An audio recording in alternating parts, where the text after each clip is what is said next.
The barrel was rusted. The hunter almost walked past. Inside, a woman and a girl. No identification. 15 years later, 300 feet, another barrel. The Midnight Paradigm. Here at the Midnight Paradigm, we re-examine evidence.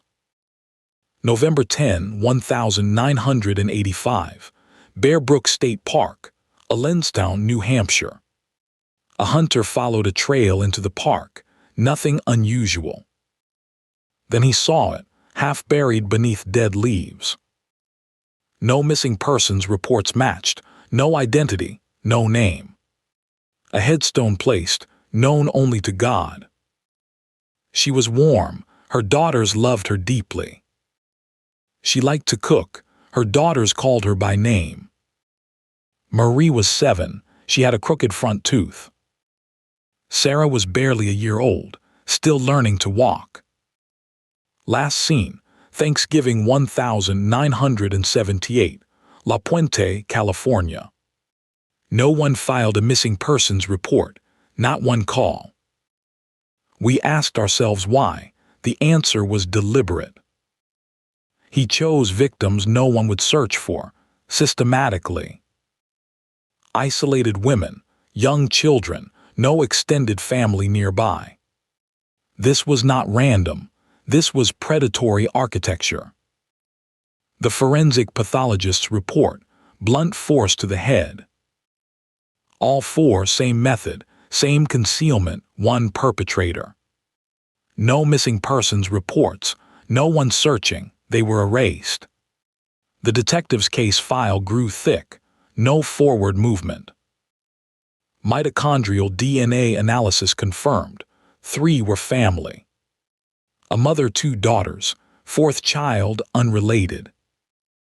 She was unrelated to Marlies, a separate victim entirely. For years she was simply called the middle child. Brown hair and overbite, gap between her teeth. She was approximately 2 to 4 years old when murdered. Who hit a child in those New Hampshire woods? His name was Terry Rasmussen. Few knew it. Born December 23, 1943, Denver, Colorado, 4 children.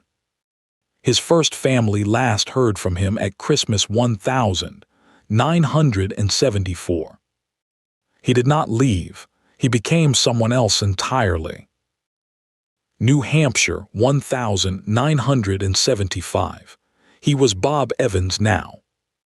Bob Evans, Curtis Kimball, Gordon Jensen, Larry Vanner. 1 man, 5 states, every name a fresh erasure.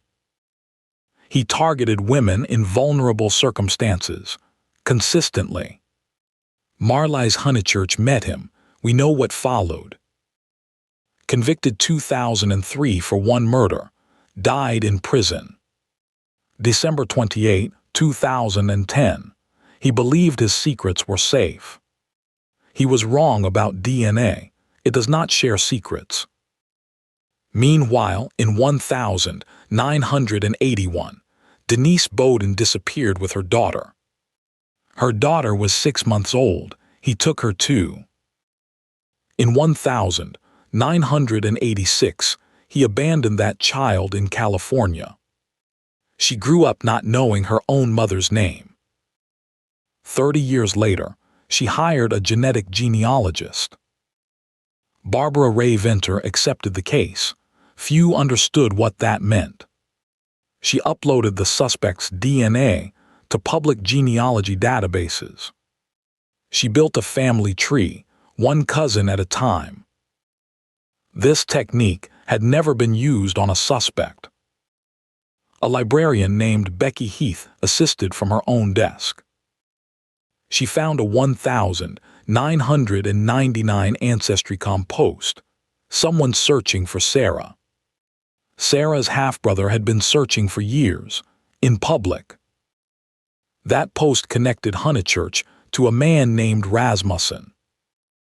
1 relative's mention, 1 thread, it unraveled everything. Detective Headley cross-referenced the aliases, Match confirmed. A librarian and a genealogy database broke a 30-year case. January 2017, police named Bob Evans as their suspect. They released a 2002 interview video of him, seeking identity. August 2017, Y-DNA testing, results from his own child. Confirmed, Terry Rasmussen. His first family gave the sample. His first family had no idea what he had done.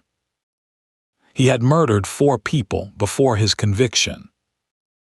Now here's what the investigation missed: an entire life. Rasmussen had a daughter with a woman named Pepper Reed. Pepper Reed, born 1952, Texas, last seen, late 1970s. That daughter was the unidentified middle child. The 4th barrel child was Rasmussen's own biological daughter. He murdered his own daughter, hid her 40 years. That revelation couldn't be proven. Science wasn't ready. Before the Golden State Killer, before GED match, Bear Brook. Barbara Raventer uploaded DNA to public genealogy databases. She built a family tree, cousin by distant cousin, methodically. 2 years of work, convergence on one New Hampshire man. August 2017, confirmed, Terry Rasmussen, suspect identified. That technique became the foundation for everything after. Joseph James D'Angelo, The Golden State Killer, 2018. Bear Brook made that possible. The Allenstown 4 changed history. Now in 2019, Marlies, Marie, and Sarah were finally named. 3 of 4 named after 34 years, 1 unknown. Investigators confirmed she was Rasmussen's daughter, but whose? A woman named Pepper Reed, born 1952, disappeared late 1970s. No body, no crime scene, no confirmed death, only absence. The middle child remained nameless 2 more years. In 2024, NH State Police joined the DNA Doe Project. Volunteers, genetic genealogists, hundreds of hours, 1 name. They built a family tree of 25,000 individuals. June 2025, a DNA match, a woman in Texas. An obituary from 2005 mentioned the name, Pepper Reed. Within 30 minutes, they found her birth certificate. September 5, 2025, DNA Doe Project confirmed her identity. Her name was Rhea Rasmussen, born 1976, Orange County, California. The 4th victim was his biological daughter, age 2. Detective Elphick, naming her brings justice and new questions. The New Hampshire AG announced, investigation remains active. Rhea's mother, Pepper Reed, has not been seen since 1979. Authorities believe she is another of Rasmussen's victims. No body, no crime scene. The evidence remains silence.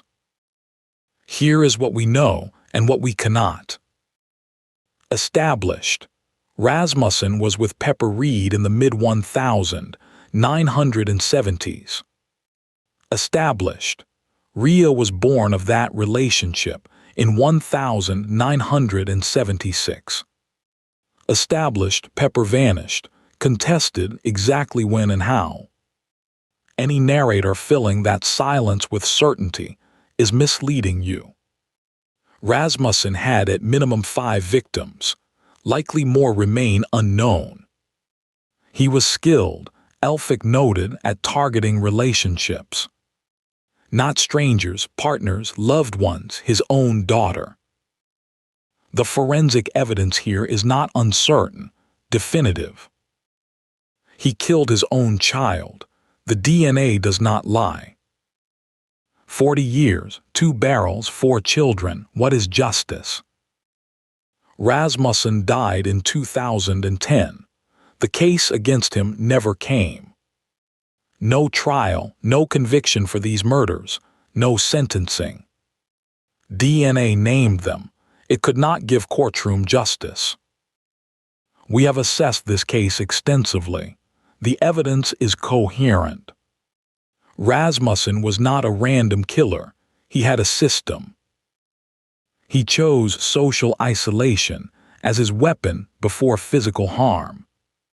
This is not uncommon. Domestic violence researchers recognize the pattern. 4 barrel victims are named. Bear Brook not closed. Pepper Reed, born 1952, Texas, missing 50 years. Her daughter Rhea was found. Pepper has not been. The New Hampshire AG office confirmed. Investigation is active. The same genealogy that found Rhea now searches for her. The question is not if she will be found, when. Now consider the systemic question this case raises. Marlies Honeychurch was last seen in 1978, not reported missing. A mother and 2 daughters vanished, no system noticed. From 1989 to 2024, the Innocence Project documented 375 convictions. Bear Brook illustrates a different failure, not wrongful conviction. The failure here was invisibility. The system never saw them.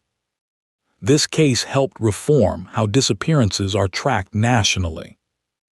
Genetic genealogy now runs in 14 states' cold case units. Othram alone has helped identify suspects in 600 cold cases. Florida announced a $600, $0 program in 2026-21, 0 cases. Bear Brook started this. The Allenstown 4 changed forensic history. When we first read this transcript, we read it twice. The California conviction evidence was circumstantial, barely sufficient. He confessed to dismembering Jun, no physical evidence required. The Bear Brook murders needed no confession. The DNA spoke. Since 2018, this technique has closed 300 cold cases. The State v. Rasmussen court transcript is publicly available.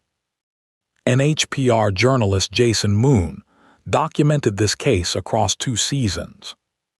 Stephen King, the best true crime podcast I've ever heard. The podcast's reach helped generate public leads, science and public. Today 25, 0 plus unidentified Jane and John does still wait. 4 of them found their names in a forest. Rhea Rasmussen was 2 years old.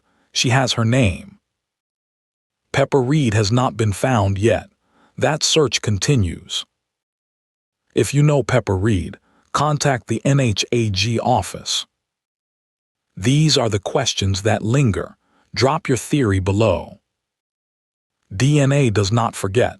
Somewhere she is still waiting.